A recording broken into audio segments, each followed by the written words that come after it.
Hey, what's going on, guys? Welcome back to NBA 2K23. Today we are back with Friday content reaction, overview, and then also I've started to make it kind of a segment in this overview on, I guess, a temperature of the MyTEAM community and how MyTEAM is surviving as a mode. I might make a separate video on it as well, but for right now, we're just going to go over the Friday content, and then I'll give you a little overview on kind of what's going on.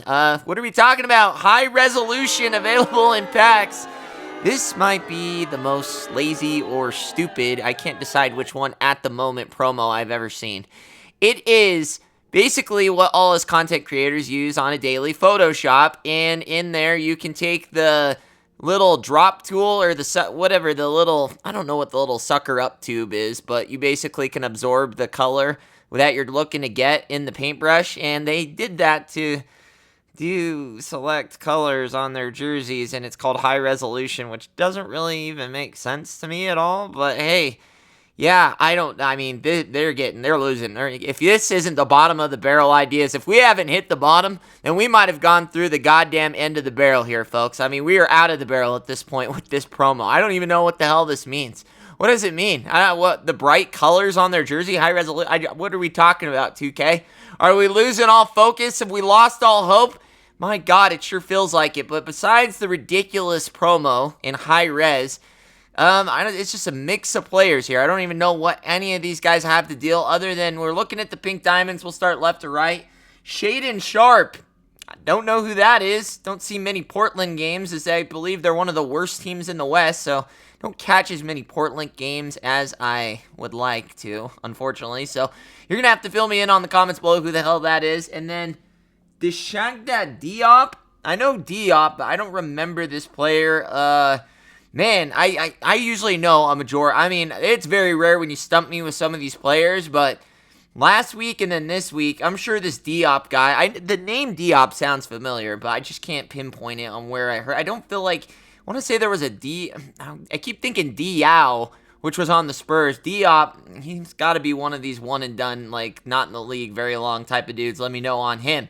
Evan Turner, I definitely remember Evan Turner. I think he had a pretty good presence in the NBA for a while. Like I said, another one of these budget point guards. We have so many of these now that, you know, it's cool that we're getting them, but it's like we have Luke Walton, we have Marcus Smart, we have like all these good budget point guards that, I don't know. It's like Evan Turner, I can't imagine. He's great on defense. I don't remember being a sharpshooter or anything, so that'll be interesting. We'll see. For some reason, I feel like that Diop card is going to be overpowered because they always bring in some random fluke NBA player and just make him a god. That just seems to be the trend. And then Jeremy Sokin? I know this guy's pink hair. I've seen him. I don't know. Like I said, the Spurs haven't been relevant in God knows how long, since pretty much Kawhi. And, yeah, I've seen this guy, don't know much about him. He's probably in the same category with the Portland Trailblazer games. I just don't catch as many of those as I like, nor do they get any national airtime either. So, let me know on him. Like I said, these are all pink diamonds now. Aleshke Boshkeshke. Now, I know this guy. Oklahoma City Thunder, while they're not a great team, they at least have exciting players, and I know Pojeski. He's a 7-footer, small forward, power forward. Look for him to be on a couple of teams. He looks pretty good. He could be right up there with a Jonathan Bender if they bless the SIGs, which they might, so keep an eye out for him. And Alex Caruso, always a nice little budget card. I'm sure he'll be among one of those pink diamonds you can use as a point guard still, as they still make point guards and pink diamonds relevant in this now. Now, taking a look at the Galaxy Opals, we got Ricky Davis as a return from the long pink diamond. Ricky! I love Ricky, so I'm excited to see him and what he got as upgrades. Finally going to get an overpowered card. That card could definitely see over 100k, so that's interesting. Giannis, okay, just a random Giannis. I'm sure he'll be pretty good. Why? Because it's Giannis, and he's always good. So Galaxy Opal, that'll be nice. Be nice for the budget ballers. I think he'll probably be over 100k too, but we'll see how Pull beat these cards. It really comes down to pack odds, and well, those haven't been in anybody's favor lately, so I could see those two being the expensive, and then the buy nows being this Josh Giddey and Detlef Schrempf. Josh Giddey is an oversized point guard. Be curious to see what animations they give him and what kind of justice they do. No, he's pretty good offensively. I just don't know where he is on the defensively, so we'll have to see there what they do with that. Deathless Shrimp, unless they absolutely bless his signatures, which Lord knows they never do for Deathless Shrimp, even though he was a shooter amongst shooters, folks. I believe he was in countless, like, three-point contests. He may have even won one. I just don't remember off the top of my head. Definitely was in the finals, and, you know, he's been a baller for many teams. I'd like to see him blessed, but he will probably be the cheapest of the bunch and the troll card. Now, looking at the Galaxy, or the Galaxy Opals, they might as well be Galaxy Opals at this point, in Dark Matter shells, in Devin Booker and Cade Cunningham. Just lackluster, man. I mean, Cade's not even playing right now, and Lord knows that the Pistons are never on TV, so, I mean, like I said, he's a hype player name because he was a hot rookie coming out of the draft class, but just hasn't really done much, but he is nonetheless a good MyTeam card, so I'm sure they'll give him some nice stuff. I mean, he'll probably be kind of like the rest of the point guards, a 400, 500 first day, and then probably sink down to the low 400s, high 300s at the end of the day. And Devin Booker, another 6'6 Mafia, folks.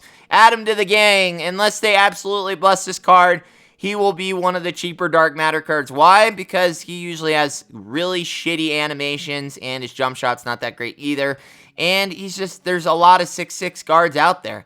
Ones that you could do with Galaxy Opals. I mean, I would rather right now, I guarantee at the end of the day, if you were to say, hey, Richie, if you know that they could update Devin Booker, or you can take this a chance on Ricky Davis, I'm probably going Ricky Davis over this Devin Booker all day. I'm not even going to lie. Like, I know that Ricky Davis is going to be bomb.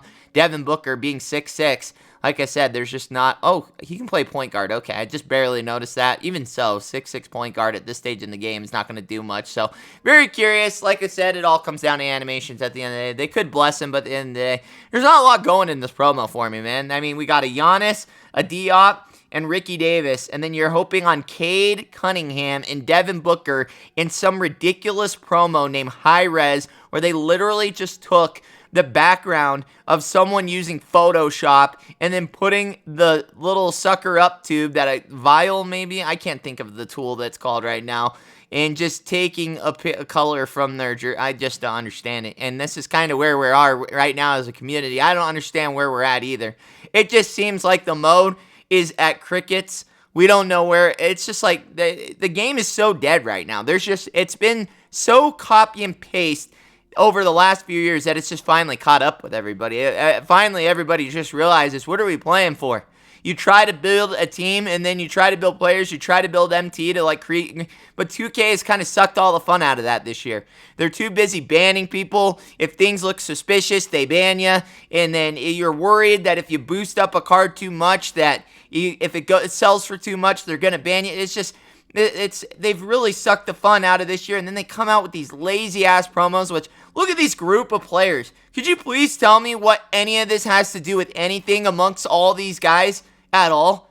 Like I said, it just seems so lazy, and the unfortunate thing is, because it's the only basketball game in the market, they don't have to try. They get away with this because they know at the end of the day, basketball fans have no choice. This is our only option. This is your meal. You either eat or starve, so... Of course, they can get away with this. That's why we need EA Sports to come back, man. Give this company a challenge. Make them earn their customers, because right now, and Lord knows the pack odds aren't going to be good. I mean, they could be, because Lord knows nobody wants any players out of this, maybe other than a Ricky Davis. I know no one's pulling packs for a Devin Booker and Cade Cunningham. Like I said, at the end of the day, I'd love to meet their marketing guy, because if they think a pack push is going to be with Devin Booker and Cade Cunningham, it just shows the lack of knowledge of the community and what a MyTeam user looks for in cards. Hey guys, need cheap MT? Check out A6K.com. They're safe, they're reliable, and with my code Richie at checkout, you can get 5% off. Go get the cards you really want. Because your headliners are Cade Cunningham and Devin Booker. And it's like, you can look at this, you can look at the tweet that has been put out. It's got this, we're talking MyTeam as a Twitter handle has over 1 million followers, folks. Over 1 million followers, and it's barely getting over 1,000 likes for promos. No one's playing the game. When I do my gameplays, I'm searching for unlimited games forever. If I want to play triple threat, I'm searching for games forever. It's like, it's crickets. And I can't imagine if no one's playing the game, then what their pack sales must be. So, of course, they're staying up to date on the bans and everything like that to avoid losing more feesy revenue. But at the same time, no one wants to play. The rewards are ass. You can't make MT. You can't earn free packs. You can't do anything. The whole purpose of the game is to see how much money they can suck from you. And it's like, I'm lost here, folks. And then you got this weird, this promo is hilarious. We really took a Photoshop clip art and just posted it behind some behind some basketball players. That's what we did. And then, well, what does it even mean, the circle on the jersey of the color, huh?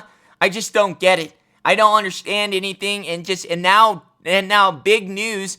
Next makers are dropping and saying they're quitting or resigning. I can't tell if it's 2K's about to let them go and they just resign on their own, before 2K lets them go, or if it's their own volition. It just seems like there's so much crap going on behind the scenes that they can't even share, that it's just like, oh man, things are just spiraling out of control. 2K is losing a grip on all of the community. And now, with the show being out right now and just showing how much better you can make an Ultimate Team mode and seeing what kind of free cards you can get without spending money, it's just ridiculous right now. And so I don't know why 2K would still be implementing bans, why 2K would be really trying to steer anyone away from their game at this point, because they could use all the players they could get right now. And if they think that this lackluster promo is going to do anything to bring anybody back to play the game, oh man, pack sales are going to be a dumpster fire this weekend. I don't see anything in here of any value, any substance, any type of excitement whatsoever. And even if you do, it's like, oh cool, I got that player, but I don't really want to play because there's nothing to play for. So, guys, at the end of the day, that's kind of where we're at. 2K isn't doing anything to make the community fun, come together. They're not dropping locker codes because why? That takes away money. They don't want to give you any type of upper advantage. Like I said, it's been in the shitter. It's in the shitter still, and it's not going anywhere fast. So, that's kind of where we are. We'll see where we're at next week. And until then, that's it. That's my overviews, my thought on the 1 to 10 with this promo. I'm at a solid 6, maybe even a 5, to be honest. There is nothing here of substance other than the Ricky Davis. I don't mind taking a budget in Giannis either, but other than that, this is whatever. Oh, man. Oh, pray for the MyTeam community, boys. Lord knows we need it. But other than that, guys, I will see you on the next one. Richie Nation, party on.